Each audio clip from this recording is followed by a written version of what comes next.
Welcome to episode 43 of the Bulls REKAP Podcast. I'm Joe Cowley of the Chicago Sun-Times. You can read me in the Sun-Times. You can follow me on X, Twitter, whatever you want to call it, at @JCowleyHoops.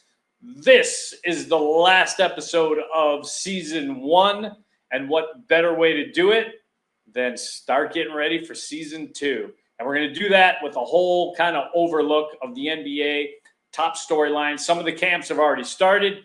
Bulls camp, Bulls Media Day will be next week on Monday, the 29th. And then they go right at it, practice. And they're in Cleveland October 7th for the first preseason game. So this is coming quick.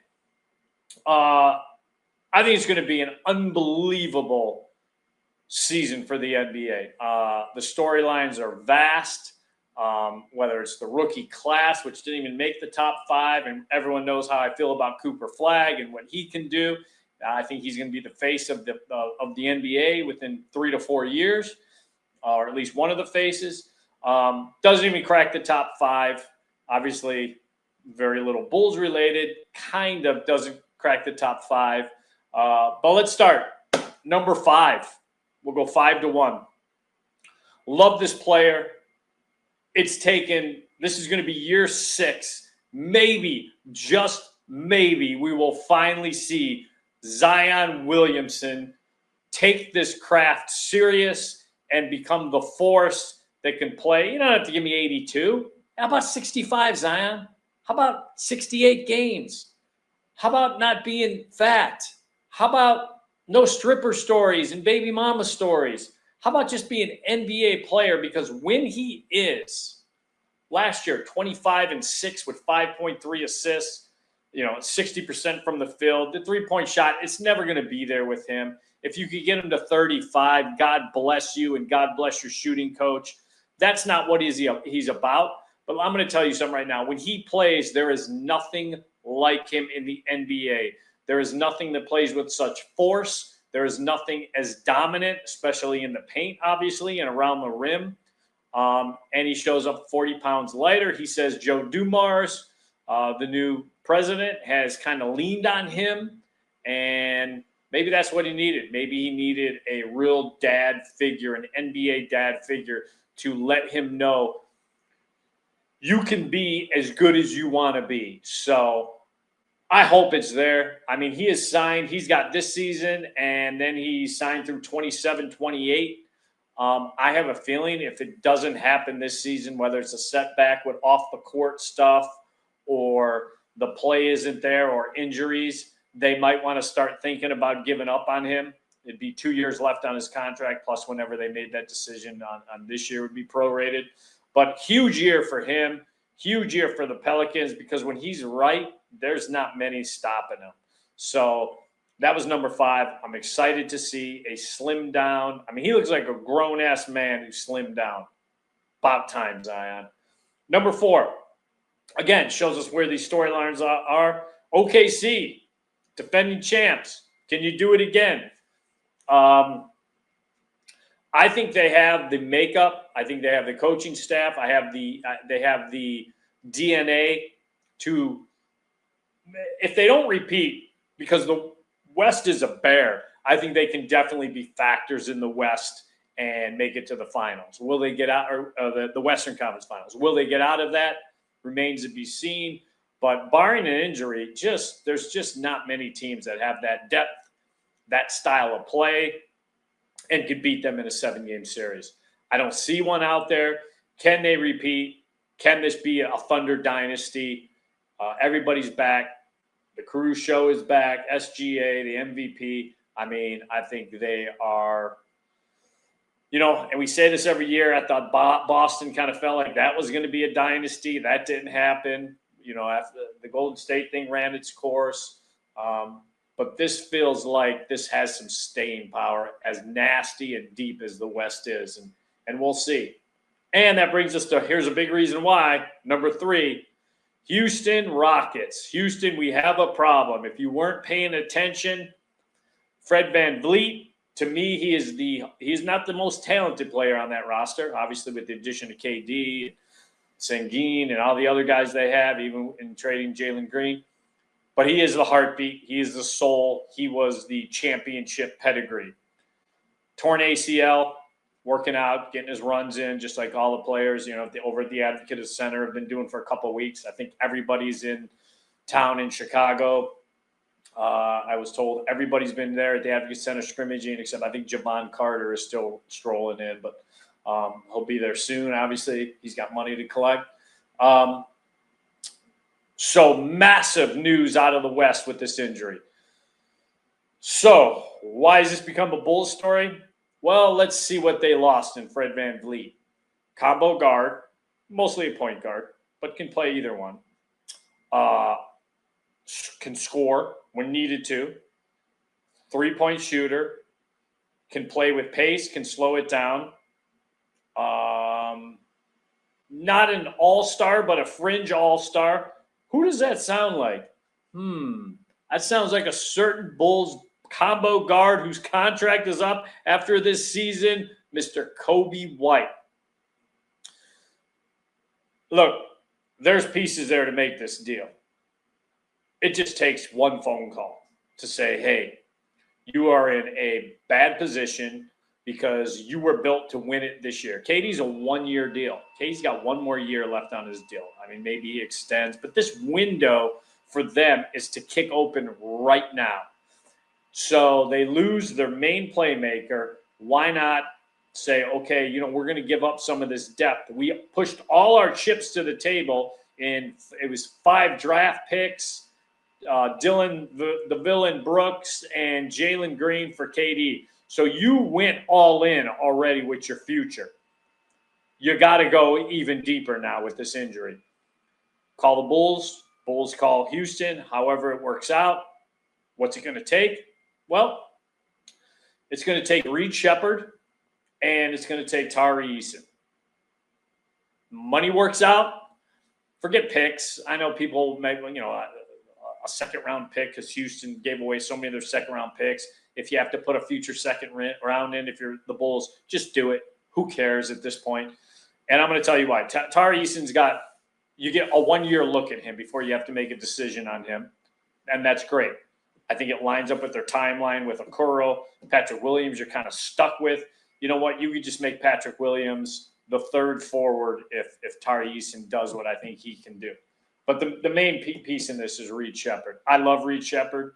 I don't think he got it wasn't even his fault when you have a roster that is so deep like Houston.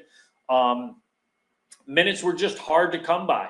But I'll tell you what, in Summer League, especially this last Summer League, I think he was 23, I want to say 5 rebounds, 4 steals. I mean, I love this dude's game. I think he's a kind of could play a combo type guard. I think he can become a really good 3-point shooter. He'll be in year 2. He fits with the modest timeline, keeping those two together. Josh Giddey obviously is locked up for the next 4 years at $100 million. I just think it would be the perfect addition to a team that is rebuilding, won't call it rebuilding, leaning on reloading, but looking for some kind of star power. And maybe the star power is a Reed Sheppard or a Modest Buchelis or the combination of those two playing off one another. I don't know, but it ain't this. So I love that trade idea. As soon as I saw the injury to VanVleet, I'm like, if I was Arturas, I would have called minutes ago and been like, hey, and it's not even a knock on Coby White. It just, this is where the Bulls are. They are stuck in mediocrity. Do something about it. So number 3 was Houston. You've got a problem. Bulls, fix it.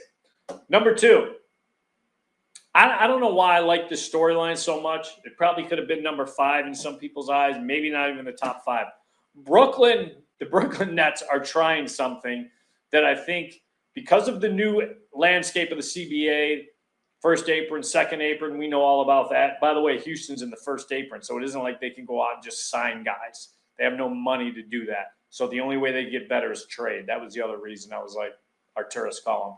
But what Brooklyn's trying to do, 5 first-round picks. Their rookie class is going to have 5 first-round guys on. does this become kind of the quick new way to fix your team where you just mortgage, collect picks, and not worry about, oh, we have to get that number one guy, we have to get that top three guy because it's a heavy, top heavy draft. Just get picks, and especially if you like the draft class, and pick the hell out of that class. And, they went right down the line as far as here's a guard, here's another guard, here's a forward, here's a big guy. So do I think they're going to hit home runs with all five? Absolutely not. I like Igor Denman. I've talked about him before. We'll see what he does. But this could kind of be the quick rebuild, or not quick, but the rebuild model of the future where teams just say, hey, let's just collect all these picks and go into a draft class and draft the hell out of it. And, we have control over all these guys under this new CBA. So why don't we do that? And then the guys that we feel good about, we stick with and build as a core. If we have to move a couple of them, we move a couple of them. I'm just really anxious to see how this looks, how this plays out. Even in year one, it's going to be bumpy. They're basically like a college team. They're 13th grade with ashtrays at this point, basically.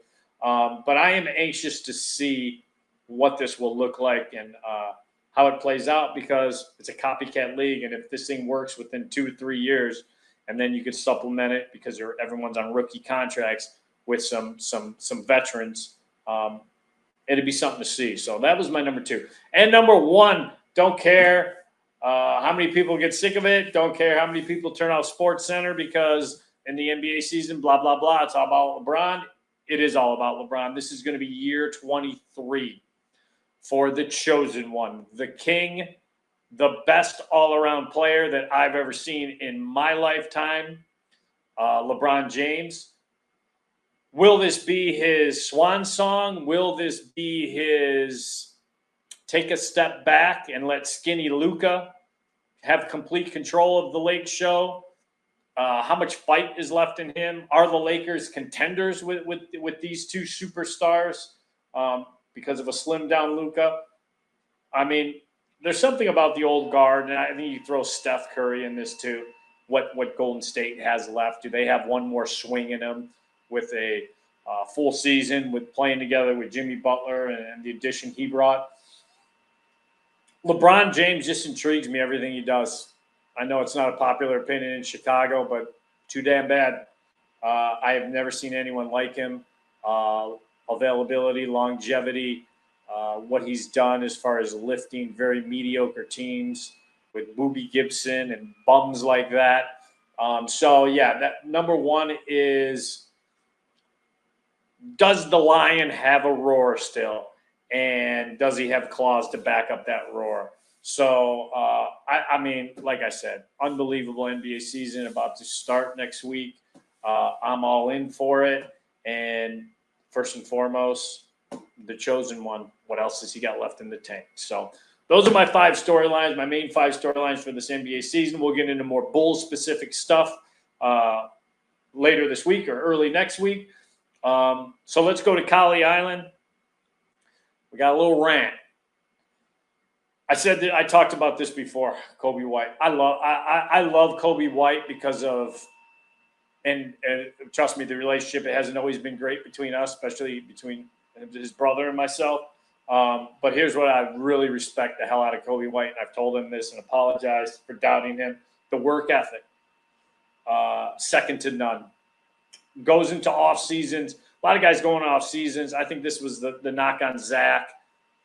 Let's perfect what I'm really good at.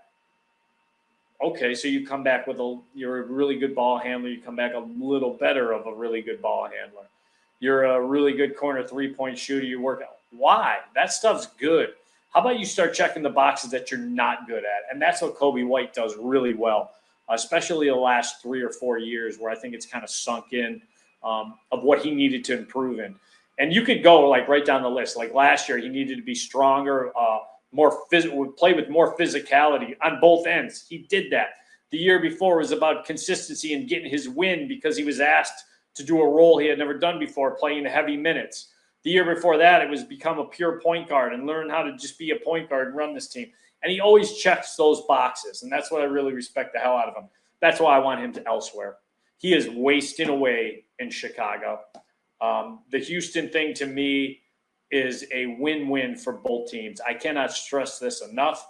I want Kobe White to play in meaningful games because I think his work ethic and the way he's busted his ass, he deserves that. It ain't in Chicago. A playing game against Miami every year only to go home, that ain't it. So please get Kobe White out of here, and not because I don't like the dude and respect the dude. It's actually the other way around. I want to see the dude play in games where it means something to him and he can feel good and say, I busted my ass to get here, and these all mean something to me instead of this one-and-done mediocre crap that he's been trapped in. No wonder he said, no thanks to your extension. I'm going to explore free agency. Give him a push out the door and send him to a contender like Houston. Fix two things, one stone. Do it, AK. And finally, the list. ESPN came out with their top 100. They have not named 1 through 10, but don't worry, there's no Bulls in there. The highest ranking Bull I could find, I looked a couple times, was Mr. Kobe White, the just mentioned Kobe White, at number 71. A lot of slippage. He was 58 last year. Some guys in his territory. Zach LaVine, we all know him, was 72. DeMar DeRozan, you kind of know him too really well, was 80. Caruso was number 53. And just because he's my guy, check Cooper Flag, already number 52. When you know, you know. So, made me thinking, all right, Kobe is the highest ranking Bull for ESPN's top 100. Why don't we rank the Bulls 1 through 5? So let's do that. Number 5. Don't care. Don't really factor in people's criticisms. Number 5 is going to be Ayo. Love Ayo's game. Hard-nosed. To me, he has a chance to be their best two-way guard. I base this on not only what I've seen, but potential.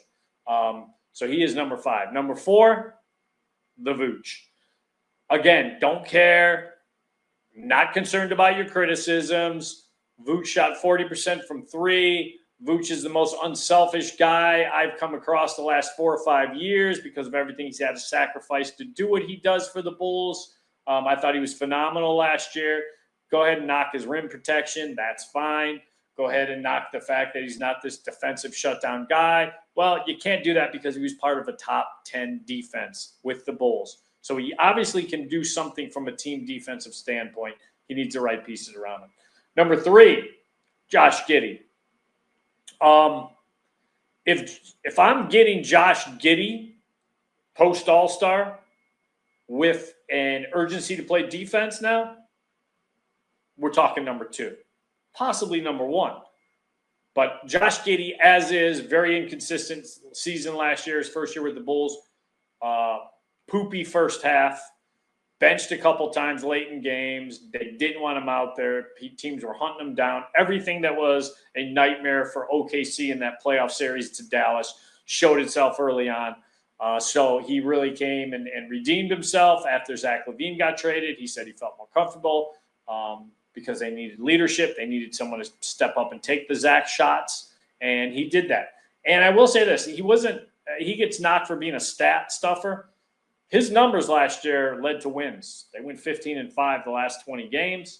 I don't think you should read too much into March basketball. I've said that numerous times. But the fact is, he played well and they won. That goes hand in hand. So number 3 for right now. Number 2, and I fought this one because I wanted to make him number 1 just based on the hype of this offseason, the added muscle, what he's been doing from what I've been told in these pickup games, what I saw in Summer League. Modest Buchelis. He's added handle back to his game. Remember, he used to be a guard, so that's always been there. They want to see him be a secondary ball handler, push the ball up the floor, assist, ball handle, do his thing, dunk, whatever he's got to do with that ball in his hands. So number 2, but again, very fragile. Could be number 1. If everything works out right, should be number 1. And number 1 is the guy who shouldn't be a Bull for yet, I'd give it, say, another week. He should be a Bull and then be gone, and that's Coby White. Look, he's the most talented guy on the roster, does the most experience, and in big moments, whether it's been must-win games at the end of the season,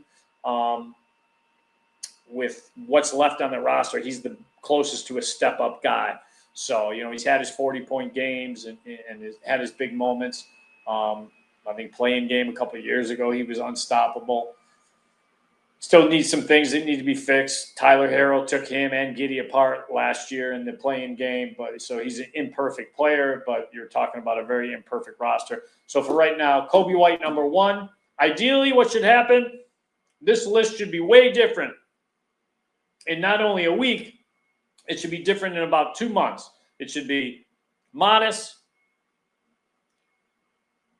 Giddey, Reed Shepherd, Vooch traded, Tari Eason, and Curl. How about that? That should be what the list looks like in about a month. But for right now, that's it. Like I said, 1 season in the books. Next time you see me, we will be on season 2, a Bulls training camp preview. But until then, I've got next.